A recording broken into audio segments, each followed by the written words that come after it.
Olá! O dólar operou em queda na manhã desta quinta-feira. A moeda norte-americana está valendo R$ 3,22 para a venda, uma desvalorização de 1,4%. Já a Bovespa teve alta de 1,36%, com 55.339 pontos. Bom, a última vez que a Bolsa fechou acima desse patamar foi no dia 25 de maio do ano passado, com 54.609 pontos. Vamos ver agora os destaques desta edição. Aumenta o número de casos de linfoma não Hodgkin no Brasil. Parque Vila Lobos oferece pista de patinação no gelo de graça para os frequentadores, a partir de agora no Jornal da Assembleia.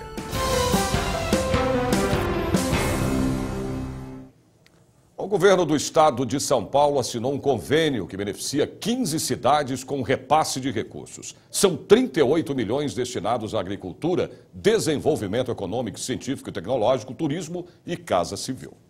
Na solenidade, o governador do estado, Geraldo Alckmin, falou sobre a importância dos projetos analisados e aprovados pela Assembleia Legislativa. Esse é o dinheiro mais bem aplicado, porque ele é descentralizado, aplica lá na ponta, no município, governo local, perto do povo, fiscalizado pela população. E agradecer à Assembleia Legislativa de São Paulo, porque praticamente os projetos mais importantes do estado, todos foram debatidos, aperfeiçoados pela Assembleia e já estão praticamente vigorando. Boa parte do repasse será para a Casa Civil através do Fundo Metropolitano de Financiamento e Investimento. No momento em que tem uma quebradeira geral nos estados, tem estados que estão decretando estado de calamidade pública, outros não estão conseguindo pagar a folha salarial do funcionalismo, São Paulo consegue investir, fazer parcerias com os municípios, descentralizar e enviar recursos para fazer pontes, hospitais, estradas, incrementar o turismo. E a Assembleia Legislativa, como disse o governador, tornou-se uma grande parceira do governo.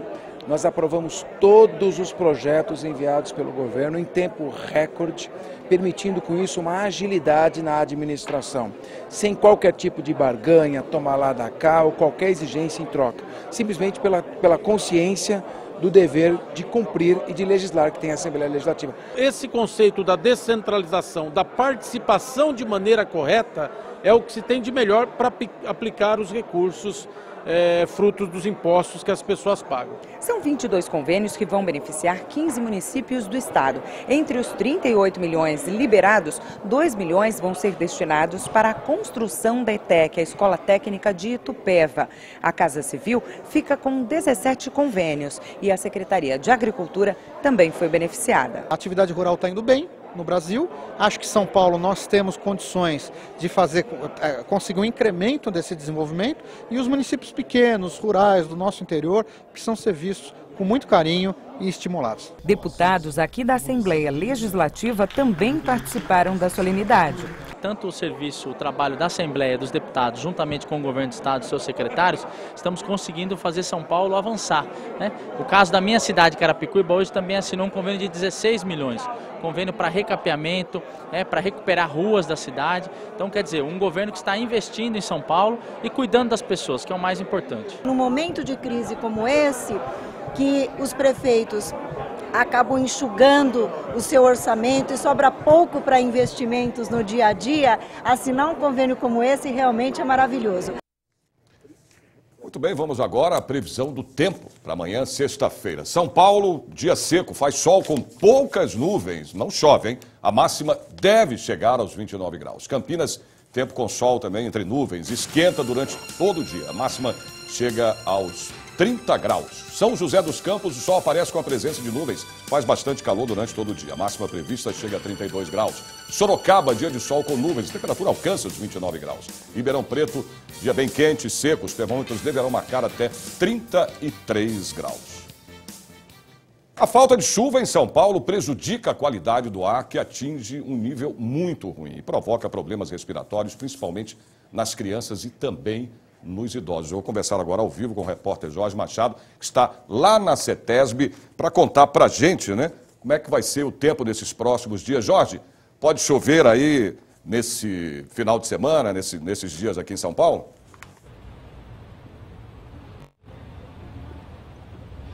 É isso mesmo, Sérgio. A chuva é prevista só para o final de semana. Aliás, historicamente, o mês de julho é um mês muito seco. A previsão para esse ano é 49,8 milímetros, menos de 50 milímetros de chuva na média histórica.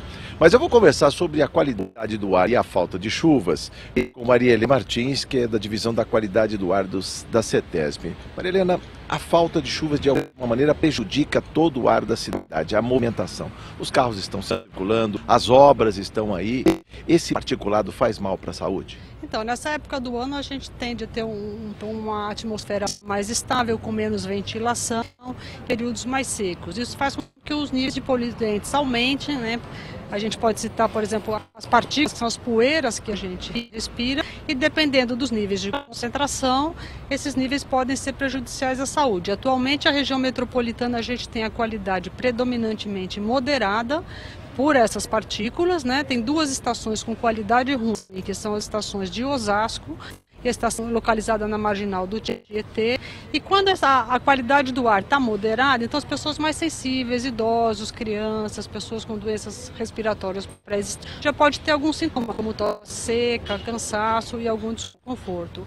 Além disso, a gente está também tem tido dias com umidade relativa do ar baixa, principalmente no período da tarde, o que também causa um desconforto respiratório para a população. Esse é o pior horário, do meio-dia até as 14 horas, aliás, lembrando, são estações como essa, né, que são automatizadas, elas mandam todos os dados para essa central que está em reforma aqui fisicamente, né, mas ela está operando e emitindo dados de hora em hora. Quem entrar no site da CETESB vai poder ver a qualidade do ar no bairro. São 59 estações como essa aqui. Isso, a gente tem a qualidade do ar, essa qualidade ela é divulgada de hora em hora para a população pode acompanhar. O período pior em termos de poluição, quer dizer, nesse período de inverno, normalmente é o período da madrugada e da manhã, que é o período onde a gente tem a atmosfera mais estável, a gente tem menos ventilação, tem mais calmaria, então os níveis de poluente tendem a serem maiores, vamos dizer, no final da noite e início da manhã. Por outro lado, em termos de umidade relativa ao ar, a umidade é mais baixa no período que é mais quente. Então, mais ou menos das 11 até as 15 horas, por aí, é o período onde a umidade relativa do ar é mais baixa. Ok, daqui a pouco a gente volta para falar mais dos malefícios da poluição e a falta de chuvas aqui na capital, na cidade de São Paulo. Sérgio, com você. Obrigado, Jorge. Bom, mesmo com esse pequeno problema técnico aqui que você vê aí, as imagens travando, acho que deu para saber um pouquinho como é que vai ficar o tempo nesses próximos dias aqui em São Paulo. Os casos de tumor não Hodgkin aumentaram no Brasil nas últimas décadas. Você vai saber em instantes.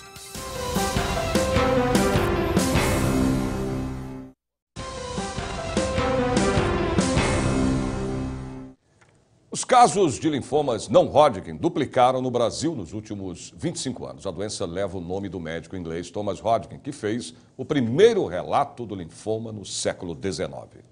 O programa em discussão especial tratou do assunto. Este é o câncer do ator Edson Celulari, que está em tratamento.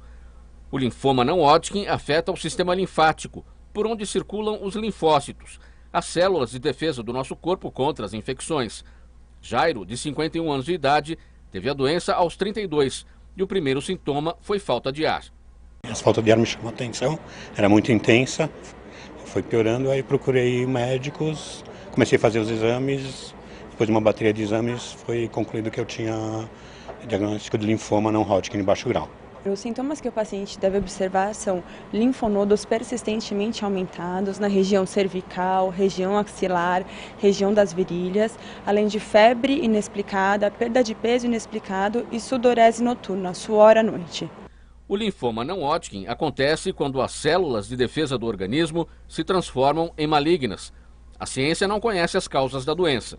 A maioria dos pacientes a gente não identifica uma causa, são pessoas totalmente saudáveis, aparentemente saudáveis, magrinhas, atléticos e podem aparecer com linfoma. Pacientes que têm imunidade baixa, por exemplo, pessoas que têm HIV, ou pacientes que foram submetidas a transplante de órgão sólido, por exemplo, transplante de fígado, transplante de rim, transplante de coração. Esses pacientes necessitam receber drogas imunossupressoras para que não haja rejeição do órgão. Então a gente diminui a imunidade das pessoas para elas não terem rejeição de órgão. Essas pessoas têm um maior risco de desenvolverem linfoma. Guilherme foi parar no pronto-socorro por causa de uma tosse insistente. 2 semanas depois, o diagnóstico. O problema estava entre o coração e o pulmão esquerdo. Eram 3. Um maior, que ficava entre o pulmão e o coração, que media por volta de 12 por 7 centímetros, e 2 pequenos. Um próximo a esse, por volta de 1 centímetro, e outro próximo do pâncreas com 1 centímetro também. A quimioterapia é o tratamento mais comum para o linfoma não Hodgkin. E os medicamentos para o combate à doença variam conforme o paciente. O tratamento mais tradicional é a quimioterapia. Na verdade, são combinações de drogas, várias drogas, em protocolos dados muitas vezes de maneira endovenosa, com intervalos de 2 ou 3 semanas, por alguns meses. Nós temos anticorpos monoclonais, que são proteínas específicas contra algumas moléculas que tem na superfície dos linfócitos doentes, anticorpos monoclonais. Temos a radioterapia e a cirurgia tem um papel pequeno. Gente famosa enfrentou e venceu o linfoma não Hodgkin. O ator Reinaldo Gianecchini, a novelista Glória Pérez e Dilma Rousseff. As chances de cura da doença chegam a 70%. É importante pelo fato de linfoma não ser uma doença tão frequente, acaba conscientizando mais a população a respeito dos sintomas, de como é que foi feito o diagnóstico e também leva um incentivo à população porque demonstra que o linfoma é uma neoplasia altamente curável, com boas chances de cura, com tratamentos disponíveis hoje para a população. Logo que eu fui diagnosticado, uma das primeiras coisas que eu fiz foi evitar procurar no Google. É muito comum as pessoas, quando recebem algum diagnóstico ou têm algum sintoma, procurar informações direto lá. Eu preferi consultar nesse momento minha mãe e depois eu fui fazer essas minhas buscas pela internet e ver que tinha muita gente que tinha passado por isso, que todo mundo estava bem e que ia dar certo. Não foi só por isso que eu acabei caindo na ABRALHE, que é a Associação Brasileira de Linfoma e Leucemia, e lá eles têm muita informação, uma equipe técnica gratuita que me ajudou bastante, ajudou minha mãe. Então, assim, informação é o que não falta, informação boa e confiável. O projeto de lei 953 de 2015 do deputado Raul Marcelo do PSOL quer estabelecer a democratização e controle social sobre as entidades responsáveis pelo futebol no Estado. Veja agora na reportagem.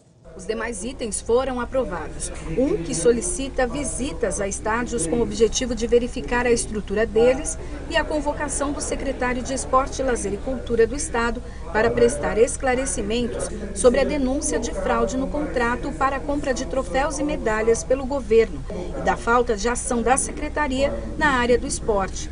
O deputado Wellington Moura, do PRB, é o presidente da comissão. A reunião foi bem rápida e objetiva, porque foram assuntos bem fáceis de ser deliberados. E um dos itens foi a presença do secretário do Esporte, Lazer e Juventude, Dr. Paulo Gustavo, para que ele possa estar presente aqui nessa comissão, trazer esclarecimentos sobre a secretaria, os processos da secretaria, que eu acho que é de suma importância para o Estado de São Paulo esclarecer todos os processos que são elaborados na Secretaria do Esporte, Lazer e Juventude, aqui na Comissão do Esporte, aqui para os deputados estaduais. Qual o próximo passo dessa comissão? Vamos ver se não entrar em recesso, no mês de agosto, logo na primeira semana, estaremos colocando o secretário à disposição aqui de todos os deputados para trazer os esclarecimentos necessários. Mais previsão do tempo para amanhã, sexta-feira, em outras cidades do interior e também do litoral do estado. Santos com sol, poucas nuvens e bastante calor durante o dia. A máxima chega aos 33 graus. São José do Rio Preto, dia quente, a mínima prevista é de 19 graus e a máxima pode chegar aos 34. Mogi das Cruzes, tempo bom, o sol aparece a presença de nuvens ao longo do dia. A temperatura pode chegar aos 28 graus. Piracicaba, névoa pela manhã e sol entre nuvens. Faz calor durante o dia, os termômetros devem bater os 31 graus. Quer patinar no gelo de graça? Pois é, no Parque Vila Lobos, zona oeste de São Paulo, uma pista ecológica foi montada para os frequentadores. Você vai ver em instantes.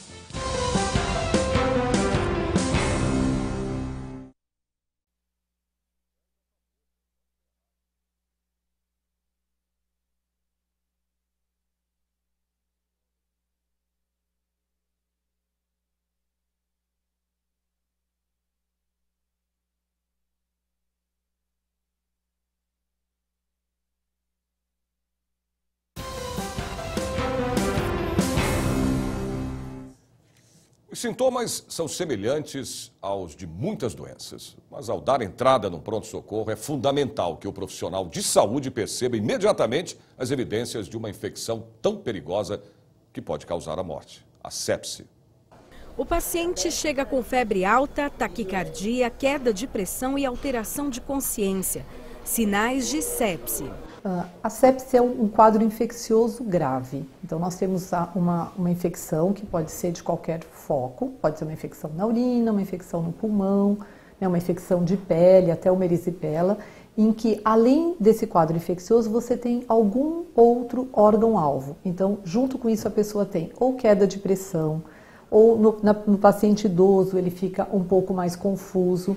São sinais que estão indicando que aquela infecção não está localizada. Ela está começando a ficar uma infecção sistêmica, né, afetando o organismo como um todo. Então é isso que é a sepse, é uma infecção com sinais de generalização.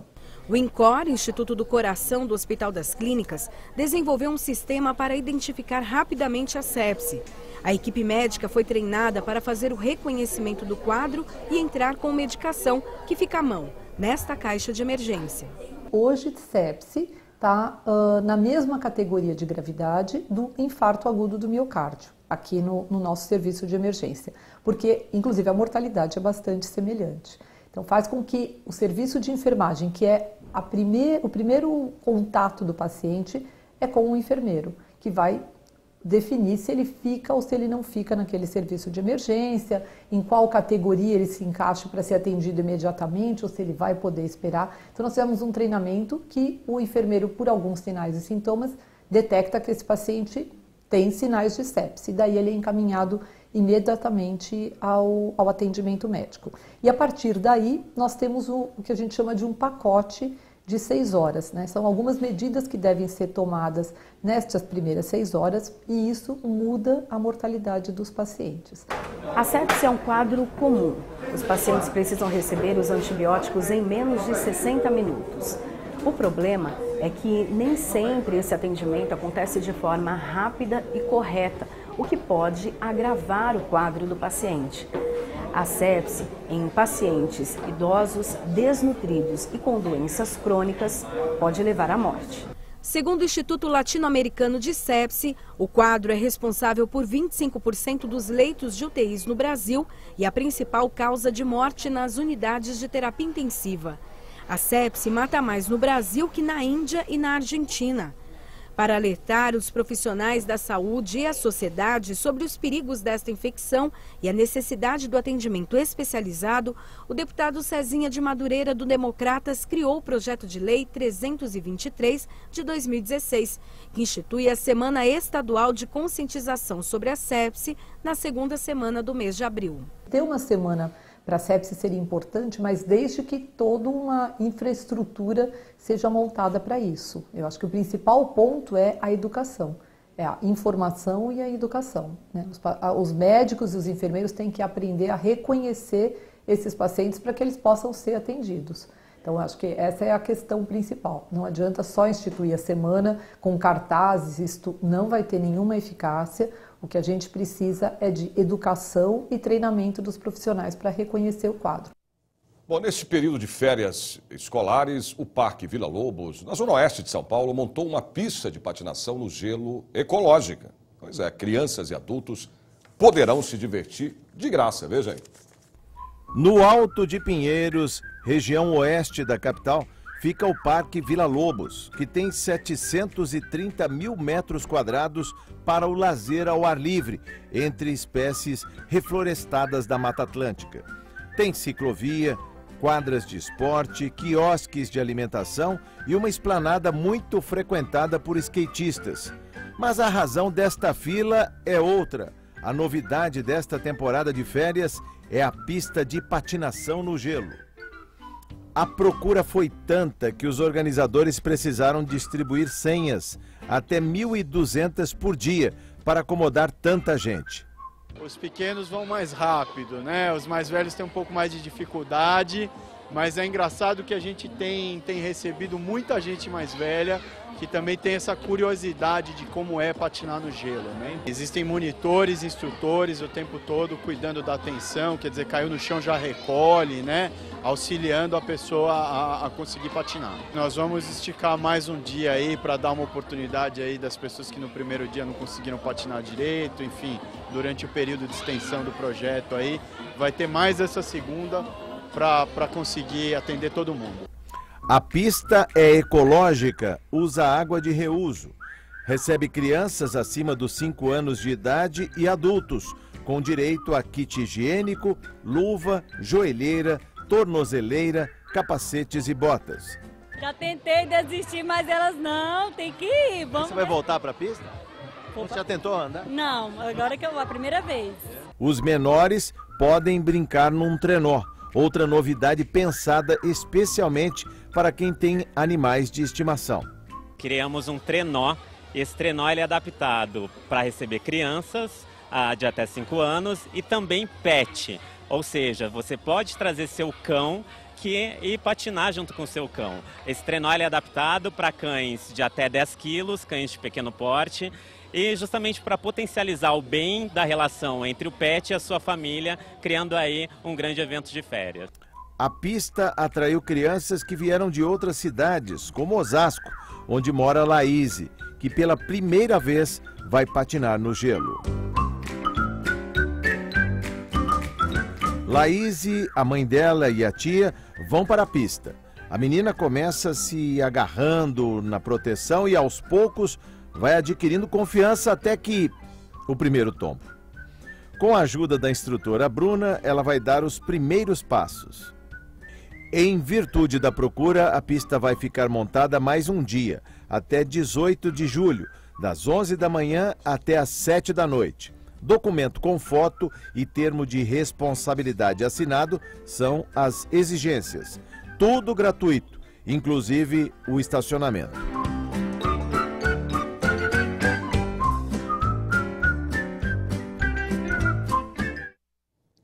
Legal, né? Mas acho que deveria não só ir até o dia 18, deveria ir até o final do mês de julho, que dá para aproveitar, né, essas férias todas aí com a família e brincar nessa patinação no gelo, né? Isso é legal. Poderia ir até o final do mês, né? Previsão do tempo para amanhã, sexta-feira, em mais cidades do interior do estado. Franca com sol entre nuvens. Dia seco e quente, não chove na região. A máxima chega a 30 graus. Bauru, tempo bom, o sol aparece entre muitas nuvens e esquenta durante toda a tarde. A temperatura máxima chega aos 31 graus. Limeira, tempo quente, o sol aparece com algumas nuvens pela manhã. Fica firme durante todo o dia, a máxima pode chegar aos 22 graus. Marília, nevoeiro pela manhã, com presença do sol durante o dia. A máxima chega aos 30 graus. Por hoje é só, o Jornal da Assembleia termina aqui, mas você pode acompanhar toda a programação da TV Assembleia SP através do portal, que é o al.sp.gov.br. E a gente se vê de novo amanhã, a partir do meio-dia. Até lá.